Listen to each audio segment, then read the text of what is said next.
அண்மைச் செய்தி. நாமக்கல்லில் சிக்கிய கொள்ளையர்களில் விக்ரம் என்பவர் 2021 நடந்த ஏடிஎம் கொள்ளையில் ஏற்கனவே கைதானவர் என்று போலீசார் தகவல் தெரிவித்திருக்கின்றனர். இதை பற்றின மேலும் விவரங்களை எமது செய்தியாளர் கதிரவன் வழங்க கேட்கலாம். கதிரவன், வணக்கம். இந்த கொள்ளையின் குறித்தான விவரங்கள். கேரள மாநிலம் திருச்சூர் மாவட்டத்தில் கடந்த 27ஆம் தேதி அதிகாலையில் 3 ஏடிஎம்ல 65 லட்சம் வரை வெல்டிங் மிஷினை வைத்து கொள்ளையடித்து விட்டு நாமக்கல் பகுதியில் கண்டெய்னர் மூலமாக தப்ப முயன்ற போது போலீசார் பிடியில் சிக்கி 7 பேர் பிடிப்பட்டார்கள். இதில் 2 பேர் மீது துப்பாக்கி சூடு சம்பவமானது நடைபெற்றது. அதில் ஒருவர் என்கவுண்டர் செய்யப்பட்டார். முகமது அஜுர் அலி என்பவர் துப்பாக்கியால் சுட்டு பிடிக்கப்பட்டார். மற்றும் இர்ஃபான், சௌகித் கான், முகமது இக்ராம், சபீர், முபாரக் உள்ளிட்ட 6 பேர் தற்போது போலீசார் பிடியில் விசாரணையில் இருக்கிறார்கள்.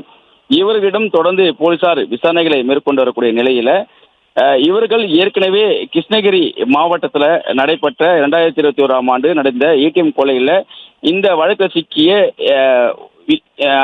விக்ரம் என்பவர் தொடர்பு இருப்பது தெரிய வந்திருக்குது. குறிப்பா நாமக்கலில் சிக்கிய கொள்ளையர்களில் விக்ரம் என்பவர் 2021ஆம் ஆண்டு நடந்த ஏடிஎம் கொலையில் ஏற்கனவே கைதானவர் என்றும், கைதாகி ஜாமீனில் வெளிவந்த அவர் தலைமறைவான நிலையில் மீண்டும் கொள்ளை சம்பவத்தில் ஈடுபட்டிருப்பதும் போலீசார் விசாரணையில் தெரிய வந்திருக்கிறது.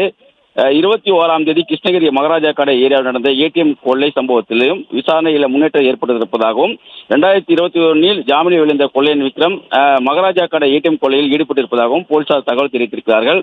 வழக்கு குறித்து விசாரணைக்கு கிருஷ்ணகிரி தனிப்படை போலீசார் கர்நாடகா, ஆந்திரா, ஹரியானா ஆகிய மாநிலத்தில் விரைந்திருப்பதாகவும், குற்றத்தின் போது பதிவான சிசிடிவி காட்சிகளை நாமக்கலை சிக்கியரிடம் காட்டி நடத்தப்பட்ட விசாரணைகளை முன்னேற்றம் ஏற்படுத்ததாகவும் தெரிவிக்கப்பட்டிருக்கிறது.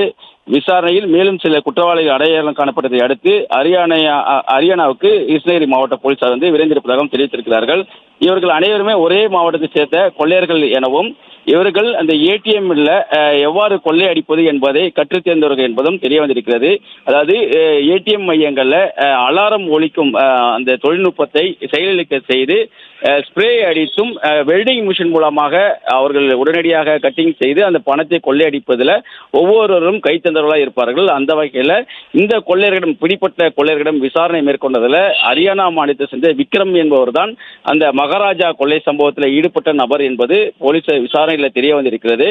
அதன் அடிப்படையில் ஏற்கனவே 2021ஆம் ஆண்டில் நடந்த ஏடிஎம் கொலையிலும் இந்த விக்ரம் கைதாகி இருப்பதாகவும் போலீசார் விசாரணையில் தெரிய வந்திருக்கிறது. நாமக்கல் சிக்கிய கொள்ளைகளில் விக்ரம் என்பவர் 2021ஆம் ஆண்டு நடந்த கொள்ளையில் ஏற்கனவே கைதானவர் என்றும், அவரிடம் நடத்தப்பட்ட விசாரணையில் மற்றவர்கள் அந்த சிசிடிவியில் இருக்கக்கூடிய மற்றவர்களுடைய அடையாளம் காணப்பட்டதனால் தற்போது ஹரியானா விரைந்திருப்பதாகவும் போலீசார் தரப்பில் தெரிவிக்கப்பட்டிருக்கிறது. அது மட்டும் இல்லாமல் கர்நாடகா, ஆந்திரா போன்ற பகுதிகளுக்கும் இவர்கள் விரைந்திருப்பதாகவும் போலீசார் தரப்பில் தெரிவிக்கப்பட்டிருக்கிறது. சிசிடிவி காட்சிகளின் அடிப்படையில் கிருஷ்ணகிரி மாவட்டத்தில் நடந்த ஏடிஎம் கொள்ளை சம்பவத்தில் தற்போது முன்னேற்றம் ஏற்பட்டிருப்பதாகவும், தற்போது பிடிப்பட்ட கொள்ளையர்கள் ஒருவர் ஏற்கனவே கொள்ளை சம்பவத்தில் ஈடுபட்டிருப்பதாகவும் போலீசார் தரப்பில் தெரிவிக்கப்பட்டிருக்கிறது.